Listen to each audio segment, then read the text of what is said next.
ఈశ్వర గురు సాక్షాత్ పరబ్రహ్మ తస్మై శ్రీ గురవే నమః. ఓం శ్రీ సంకటహర గణపతియే నమః. ఓం శ్రీమాధవే నమః. ఈ రోజున మనం తెలుసుకోబోయే టాపిక్ మోహాన్ని ఎంతవరకు కలిగి ఉండాలి, మోహాన్ని అతిగా కలిగి ఉండకూడదు, జీవన్ముక్తిని ఎలా పొందాలి, రామరాము మీద నీటి కొట్టుగా ఉండాలి అంటారు కదా, సంసారంలో కూడా అలాగే ఉండాలి అనే విషయం గురించి మనం ఇప్పుడు చర్చించుకున్నాం. తర్వాత కర్మలకు జయించడం ఎలా, ప్రారంభ కర్మలు ఉంటాయి, మనం కొని తెచ్చుకునే కర్మలు ఉంటాయి, ఆ కర్మలను ఎలా జయించాలి అనే విషయం గురించి మనం ఇప్పుడు చర్చించుకున్నాం. మొదట మోహం. ఒక సాధువు నడిచి వెళ్తూ ఉన్నాడు. అలా వెళ్తూ అలసిపోయి ఒక చెట్టు మీద కూర్చున్నాడు. అలా చెట్టు మీద కూర్చున్నప్పుడు ఆ చెట్టుకు ఎదురుగా ఒక ఇల్లు ఉంది. ఆ ఇంట్లోని యజమాని సాధువును చూశాడు. చూసి అరే సాధువు ఇక్కడ కూర్చున్నాడు కదా, అతనికి ఆతిథ్యం ఇవ్వాలి, అతనికి విశ్రాంతి ఇవ్వాలి అనుకున్నాడు. అనుకొని ఆ సాధువుని ఇంట్లోకి ఆహ్వానించి కొంచెం సేద తీర్చుకోమని చెప్పి అతనికి అతిథి సత్కారాలు చేశాడు. అతిథి సత్కారాలు చేసి మాట్లాడుకుంటూ చీకటి పడింది కదా, ఇక్కడే విశ్రమించమని కోరాడు ఆ యజమాని. సాధువు దానికి సమ్మతించాడు. మాటల్లో తన కష్ట సుఖాలు చెప్పుకుంటూ యజమాని ఏం చేశాడంటే, మీ జీవితమే హాయిగా ఉందండి, ఈ సంసారం బాధలు పడలేకుండా ఉన్నాను, మీ జీవితమే హాయి, ఈ సంసారంలో అసలు సుఖం లేదండి అన్నాడు. అయితే నా వెంట నీకు వెంటనే మోక్ష మార్గం చూపిస్తాను అన్నాడు సాధువు. అప్పుడు వెంటనే యజమాని ఏం చెప్పాడంటే కంగారు పడ్డాడు. కంగారు పడుతూ ఎలా కుదురుతుందంటే, పిల్లలు అందరూ చిన్నవాళ్ళు, వాళ్ళని పెంచాలి, పెద్ద చేయాలి, మీ వెంట రావడానికి కుదరదు అన్నాడు. సరే అని సాధువు మాట్లాడకుండా వెళ్ళిపోయాడు. అలా కొన్ని సంవత్సరాలు గడిచాయి. కొన్ని సంవత్సరాలు గడిచిన తర్వాత మళ్ళీ సాధువు అదే దారిలో వస్తున్నాడు. అదే దారిలో వస్తూ ఉంటే ఆయనకు ఆ ఇంట్లో ఆతిథ్యం ఇచ్చిన విషయము, అక్కడ విశ్రాంతి తీసుకున్నాడు కదా, గుర్తుకు వచ్చి ఆ ఇంటికి కూడా తాగాడు. యజమాని కూడా ఆ సాధువును మళ్ళీ చూసి తన ఇంట్లోకి ఆహ్వానించాడు, అతిథి మర్యాద చేశాడు. ఇప్పుడు పిల్లలంతా పెద్దవాళ్ళు అయ్యారు కదా, ఇప్పుడు నా వెంట కానీ మోక్ష మార్గం చూపిస్తాను, సంసారంలో సుఖం లేదు అన్నావు కదా అని మళ్ళీ అడుగుతాడు. అప్పుడు యజమాని మళ్ళీ తడబడుతూ ఏమంటాడంటే, ఇప్పుడే కాదు స్వామి, పిల్లలు స్థిరపడాలి కదా, వాళ్ళకు పెళ్లిళ్ళు చెయ్యాలి, ఇప్పుడు రావడం కుదరదు అన్నాడు. సరే అని చెప్పి సాధువు వెళ్ళిపోయాడు. మళ్ళీ కొన్ని సంవత్సరాలు గడిచాయి. కొన్ని సంవత్సరాలు గడిచిన తర్వాత మళ్ళీ సాధువు ఆయన ముందుకు వచ్చాడు. మళ్ళీ యజమాని మళ్ళీ ఆతిథ్యం ఇచ్చాడు. మళ్ళీ అదే మాట, సాధువు మోక్ష మార్గం చూపిస్తాను రాగడము, ఇద్దరు విసుక్కోవడం. ఈసారి విసుక్కుంటాడు యజమాని. విసుక్కుని ఏమంటాడంటే, ఫస్ట్ ఏమో పిల్లలు చిన్నవాళ్ళు అన్నావు, తర్వాత పిల్లలు పెద్దలు కావాలన్నావు, పెళ్లిళ్ళు అయ్యాయి, పెళ్లిళ్ళు అయ్యాక మళ్ళీ ఇప్పుడేం చెప్తామంటాడు.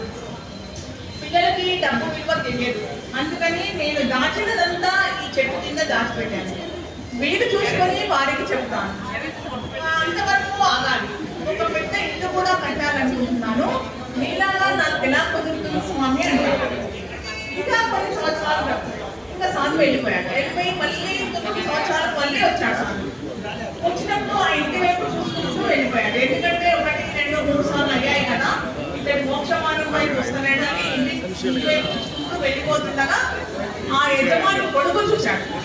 చూసి అతని యజమాని కొడుకు తండ్రి ఆతిథ్యం ఇవ్వడము, విశ్రాంతి ఇవ్వడము అలవాటైంది కాబట్టి సాధువును కొడుకు పిలిచి మా నాన్న తండ్రి చనిపోయాడండి అని చెప్తాడు.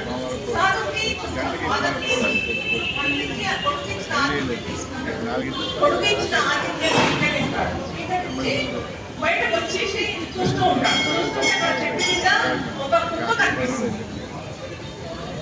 అక్కడ సాధువు ఏం చేస్తాడంటే అనుమానంగా దాని మీద చూస్తాడు. సందేహం లేదు, ఈ యజమాని కుక్కలా పుట్టాడు అనుకుంటాడు. అనుకొని మరి తన కమండలంలోని మంత్రాలను ఆకుపైన చదువుతాడు. కానీ ఏమిటి పిచ్చి మోహం కుటుంబమైపోయిన ఇంకా మోహమా, అయినా ఉండి కూడా నామలా కాస్తున్నాను, నా వెంట ఇంకా వచ్చినా సరే చూపిస్తానంటాడు. అప్పుడు యజమాని కూడా మాటలు వస్తాయి, ఆ మంత్రాలను చదివినట్టు కూడా మాటలు వస్తాయి అన్నాడు. యజమాని ఆ మాట మాత్రం వినలేనంటాడు. వినలేను, ఎందుకంటే నేను ఇక్కడ డబ్బు దాచాలని పిల్లలకు చెప్పని ఎవరో దోచుకోకుండా చూడాల్సిన బాధ్యత నాదే కదా అన్నాడు. మళ్ళీ కొన్నాళ్ళకి మా సాగు వెళ్ళిపోతాడు. వెళ్ళిపోయి మళ్ళీ అదే దారిలో వస్తుంటే చూస్తాడు. ఎక్కడ కుక్క కనిపించదు. కుక్క ఏమైందని చుట్టుపక్కల వాళ్ళు అడుగుతాడు. అప్పుడు వారు ఏం చెప్తారంటే కుక్క చనిపోయిందని చెప్పారు. అయినా సాధు అనుమానంగా చూస్తూనే చచ్చిపోయి కూడా మళ్ళీ ఎక్కడో ఇంటికి కావలా కాస్తుంది ఎంత మోహం కలిగి ఉన్నాడు ఈ యజమాని అతనికి అర్థమై అంత గమనించి చూస్తాడు. చూసి అక్కడ చెట్టు కింద ఒక పాము ఉంటుంది. పరీక్షగా చూస్తాడు సాము. పరీక్షగా చూసి ఖచ్చితంగా ఈ కుక్కనే పాముగా పుట్టిందని అర్థం చేసుకుంటాడు. అర్థం చేసుకొని మంత్రజాలం కడతాడు. మంత్రజలం చల్లి ఈ ఇంటిని వదిలిపెట్టి వెళ్ళావా, నాతో రా, ఎప్పటికైనా నీకు మోక్ష మార్గం చూపిస్తాను అంటాడు. ఆ ఒక్క మాట మాత్రం అనగండి అంటుంది ఆ పాము. నా సొమ్ము పిల్లలకి కాకుండా ఇతరులకు దక్కనీయకుండా చూడాలి కదా అన్నాడు.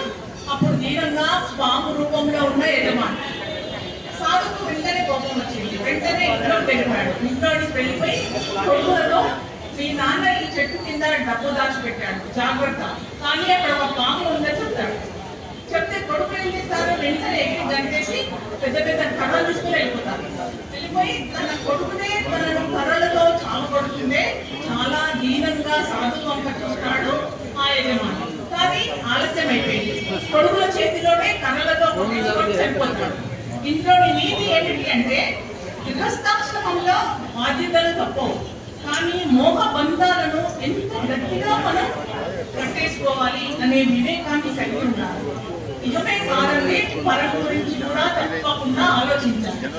మరి ఈ మోహ బంధాలను ఎలా తెలుసుకోవాలి, జీవన్ముక్తిని ఎలా పొందాలి అంటే, ఇసుకలో ఆడుకుంటున్న పిల్లల్ని చూస్తున్నాము. వాళ్ళు ఏం చేస్తారు, సముద్రం ఒడ్డున ఇసుకలో మంచిగా ఆడుకుంటూ ఉంటారు. అద్భుతంగా గుడి కట్టారు, తీరికగా అలంకారాలన్నీ అద్దుతారు. రోజుసేపు హాయిగా అలంకారాలకి, ఇది గుడి, ఇది దేవుడి మందిరము, ఇది పిల్లలు ఆడుకునే స్థలము అనుకుంటూ, పార్క్ అనుకుంటూ రకరకాలుగా కడతారు. ఇసుకతో గుళ్ళు కట్టి వాటిలో ఆడుకుంటారు. ఆడుకొని చాలా పొద్దుపోతుంది. పొద్దుపోయేసరికి ఆ కట్టడాలన్నీ కట్టుకున్న వాళ్ళ చేతిలోనే వాళ్ళే కూలదోస్తారు. కూలదోసి పిల్లల నవ్వులతో ఇంటి దాటుకుంటారు. ఆ కట్టడానికి సంబంధించిన నిర్మాణాలకు సంబంధించిన మమకారాలు కానీ వియోగ దుఃఖాలు కానీ ఆ పిల్లలకు ఉండవు. వారే కడతారు, వారే కూలదోస్తారు, వెళ్ళిపోతారు. అంటే అంతే, మేము ఇంత మంచి కట్టాం కదా, కూలదోషాం కదా అని వాళ్ళకి ఏది ఉండదు. అంతకంటే మరునాడు వచ్చి మళ్ళీ కడదాం, పోయేది ఏముంది అనుకుంటూ సంతోషంగా వెళ్ళిపోతారు. ఇది ఏమిటి అంటే, దీనికి అర్థం ఏమిటి అంటే,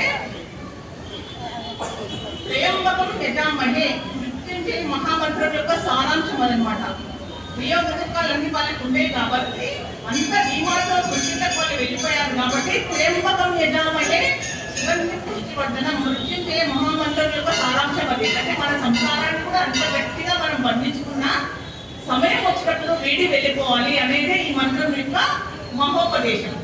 జీవితాన్ని ఎంతైనా నిర్మించుకో, ఆత్మీయ బంధాలన్నింటినీ ఎంతైనా పెంచుకో, ప్రేమానురాగాల్ని బాణంగా పంచుకో. ఆట ముగిసే సమయానికి అంటే వృద్ధాప్యం వచ్చే సమయానికి వాటిని అదే విధంగా సునాయాసంగా పెంచుకో అని ఆ మంత్రం బోధిస్తుంది. వాటికి మనిషికి మధ్య ముడి పూర్వారు కమివ బంధనంలా ఉండాలి అంటుంది. ఇప్పుడు ఒక పచ్చి దోసకాయ రుచిగా ఉందనుకోండి, పచ్చి దోసకాయ, దాని తీగకు దోసకాయకు బంధం ఎంత గట్టిగా ఉంటుందంటే, ఆ పచ్చి దోసకాయను పట్టుకొని మనం లాగితే తీగ మొత్తం వచ్చేస్తుంది కదా. ఆ పచ్చిగా లేతగా ఉంటుంది, ఆ లేత కాయను తింటే తీగ వచ్చేస్తుంటుంది. అవి ఒకదాన్ని ఒకటి ఎంత గట్టిగా పట్టుకుంటాయి. అలాగే మనం కూడా అదే రీతిలో మనిషి తన చుట్టూ ఉన్న పరివారంతో, ప్రపంచంతో బంధాన్ని అంత గట్టిగా పెనవేసుకుని ఉంటాడు. పిల్లలు ఇష్టపూర్తి పట్టినంత ప్రీతిగా తన వారి జీవితాల్ని తీర్చిదిద్దుకుంటాడు ప్రతి మనిషి. దోస పండు మిగిలిన ముగ్గి నాటికి పరిస్థితి మారుతుంది. అంటే ఆ పండు ముగిలిపోయి తనంతనే రాలిపోతుంది, తీగ కూడా వాడిపోతుంది. వృద్ధాప్యం వచ్చిన తర్వాత మనం కూడా బంధాలను ఆ విధంగా పెంచుకోవాలి అని ఈ మంత్రం బోధిస్తుంది. ప్రపంచంలో అన్నింటినీ చివరన పెంచుకోగలిగితే, ఈ ఆత్మ మాత్రమే నిత్యమని నమ్మగలిగితే మృత్యు భయాన్ని అధిగమించడం చాలా సాధ్యమవుతుంది. సాయంత్రం అయ్యేసరికి పిల్లలు నిశ్చింతగా సంతృప్తి వెళ్ళిపోయినట్టుగా ఈ అద్దె ఇంటితో అనుబంధాన్ని వీడాలన్నదే మంత్రం మహోపదేశం. వీడి వెళ్తున్నాను అన్నది అసలు భావం. అంటే వృద్ధాప్యం వచ్చి, అనారోగ్యం వచ్చి, చనిపోయే పరిస్థితికి నా కుటుంబాన్ని, పిల్లల్ని అందరినీ విడిచిపెట్టి వెళ్ళిపోతున్నాను అని బాధపడడం అసలు భావం. ఇది అద్దె గృహము. అద్దె గృహంలో ఎంతకాలం ఉంటాము, తర్వాత వేరే ఇంటికి మారాల్సిందే కదా. అద్దెంటికి ఏమి అలంకారాలు చేయం కదా. మన సొంత ఏంటి భగవాను నిలయం.